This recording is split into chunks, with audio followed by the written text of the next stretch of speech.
অর্থাৎ ভোট গ্রহণ পর্ব নির্বিঘ্নে করতে যাবতীয় পদক্ষেপ করছে জাতীয় নির্বাচন কমিশন। শুধুমাত্র বুথের ভেতরে নয়, বুথের বাইরেও বসানো হচ্ছে সিসিটিভি ক্যামেরা, এমনটা কমিশন সূত্রে জানা গিয়েছে।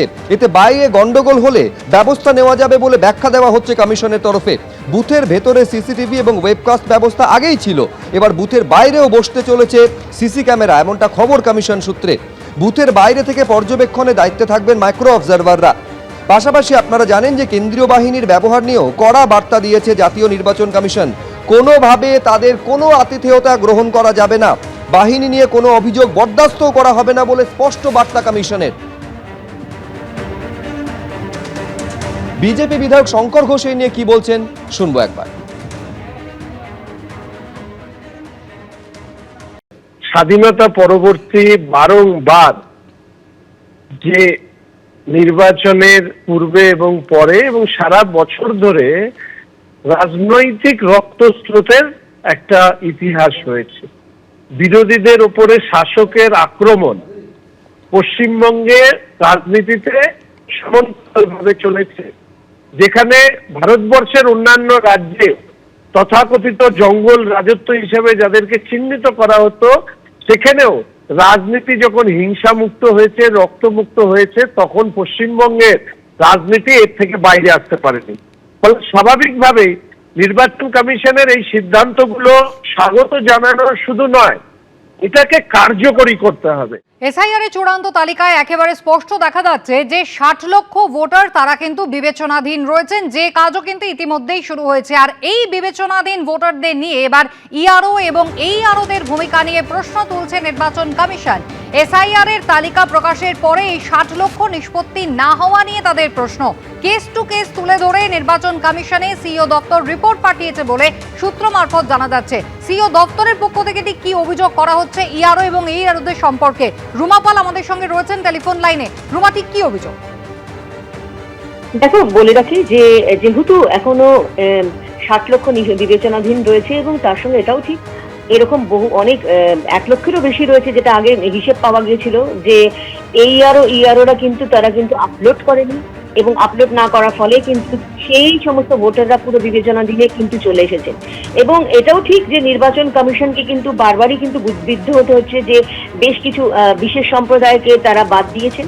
সেক্ষেত্রে কিন্তু রীতিমতো এই মুহূর্তে কেস টু কেস ধরেই কিন্তু জাতীয় নির্বাচন কমিশনে সিইও দপ্তর রিপোর্ট পাঠাচ্ছে এবং পাঠানো হয়েছে। সেক্ষেত্রে জানিয়ে রাখি যে একটা উদাহরণ দিয়ে বলি, যেটা বলা হয়েছে যে পূর্ব বর্ধমানের একজন জনৈক রহমান, তিনি কিন্তু ৭ পুরুষ ধরে একই জায়গায় রয়েছেন। দেখা যাচ্ছে তিনি একই বুথের ভোটার, কিন্তু নাম কিন্তু তার বিবেচনাধীনে এসেছে এবং পুরো সমস্ত ছানবিন করে দেখা গেছে যে সমস্ত ডকুমেন্টস কিন্তু আপলোড করা হয়নি। এরকম কিন্তু একটি অভিযোগ নয়, এরকম একাধিক অভিযোগ রয়েছে এবং সেই কারণে কিন্তু এইআরও কিন্তু স্ক্যানারে ছিল এবং সেখানে তাদের ভূমিকা নিয়েও প্রশ্ন করা হচ্ছে। কারণ পুরো কমিশন মনে করছে যে তাদের ভুলের জন্য বা তারা যেহেতু আপলোড করেনি তার জন্য কিন্তু সিইও দপ্তর বা নির্বাচন কমিশনকে বিদ্ধ হতে হচ্ছে।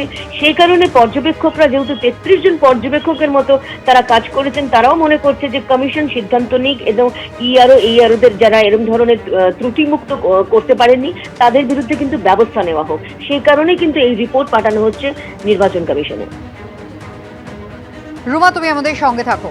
দেবাংশু ভট্টাচার্য তৃণমূল কংগ্রেসের সোশ্যাল সেল ইনচার্জ রয়েছেন আমাদের সঙ্গে টেলিফোন লাইনে। দেবাংশু, ইতিমধ্যেই কিন্তু সিইও দপ্তর থেকে একেবারে কেস টু কেস একেবারে নির্দিষ্ট করে বলা হচ্ছে এই যে ৬০ লক্ষ ভোটার যাদের ইতিমধ্যেই বিবেচনাধীন বলে কাউন্ট করা হয়েছে, সেক্ষেত্রে তাদের নথিগুলো ঠিকভাবে আপলোড হয়নি এবং সেই কারণেই তারা বিবেচনাধীন হয়েছেন তালিকায়। সেক্ষেত্রে এইআরওদের বিরুদ্ধে কেন ব্যবস্থা নেওয়া হবে না, এই প্রশ্ন কিন্তু তুলছে নির্বাচন কমিশন। রিপোর্ট পাঠিয়ে এই প্রশ্ন পর্যবেক্ষকরাও তুলছেন। না, আমার কথা হচ্ছে এখন ইআরওদের ঘাড়ে কাঁঠাল ভেঙে লাভটা কি হবে? আমরা তো এই গোটা প্রবলেমটা তো অ্যারাইজই করতো না যদি সময় নিয়ে নির্বাচন কমিশন করতো। কে বলেছিল নির্বাচনের আগে ২ মাস আগে এটা করার? আমরা তো বারবার একটা বেসিক প্রশ্ন তুলেছি, ২৪-এর লোকসভা নির্বাচনের আগে কেন করলেন না গোটা দেশে? যদি সেটাও না করতে পারেন, ২৪-এর লোকসভা নির্বাচনের পরে যে রাজ্যগুলোতে ২৫ বা ২৬-এ অ্যাসেম্বলি আছে, বিহার, পশ্চিমবঙ্গ, কেরালা, তামিলনাড়ু, আসাম, সেগুলোতে কেন করলেন না? সেগুলো যদি টাইম নিয়ে করতেন, হাতে ১ বছর সময় নিয়ে করতেন, তাহলে তো আজকের দিনে দাঁড়িয়ে কেন আপলোড করা গেল না, কেন ৬০ লক্ষ বাকি প্রশ্নগুলোই আসতো না। এবং বাংলার কোনায় কোনায় হাজার হাজার মানুষ যারা কেউ স্ট্রোকে আক্রান্ত হচ্ছেন, কেউ হৃদরোগে আক্রান্ত হচ্ছেন, তাদেরও এই প্রশ্নটা জাগতো না যে আমরা আগামী নির্বাচনে ভোটটা দিতে পারবো কিনা, আমার মাটির ওপর আমার নাগরিকত্বটা থাকবে কিনা, কারণ সময় নেই। আজকে আপনারা নিজেরা শিডিউল ঠিক করেছেন, নিজেরা কম সময় হাতে রেখেছেন, রেখে এখন এইআরও আর ইআরওদের ঘাড়ে বন্দুক রাখছেন কেন? কারণ সুপ্রিম কোর্টের এই নির্দেশের পর যখন দেখতে পাচ্ছেন বিচারপতিরা গোটাটা করছে, তার মধ্যেও যেন এইআরও বা ইআরওরা আপনাদের কথা অনুযায়ী কলকাঠি নাড়তে পারে, তাই কি এটা আগাম তাদের ভয় দেখিয়ে রাখার কৌশল? এই প্রশ্ন রইল। দেবাংশু, ধন্যবাদ। এবিপি আনন্দ, এগিয়ে থাকে, এগিয়ে রাখে।